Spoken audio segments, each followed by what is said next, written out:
যখন আমার খুব মন খারাপ করে তখন ঠাকুরের কাছে এক মনে প্রার্থনা করি, আর তার কিছুক্ষণের মধ্যে দেখি একটু হলেও মনটা শান্ত হয়ে যায়।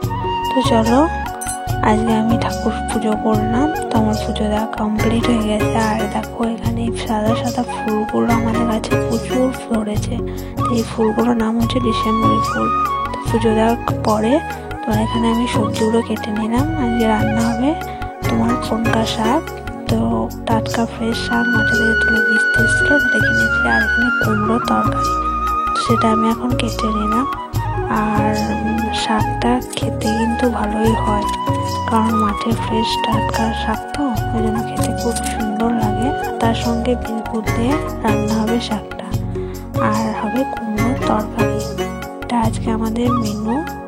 তো তোমাদের কার কার এই শাক কুমড়োর তরকারি খেতে ভালো লাগে অবশ্যই কমেন্ট করে বলো, আর আমার ভিডিওটা কেমন লাগলো অবশ্যই বলো।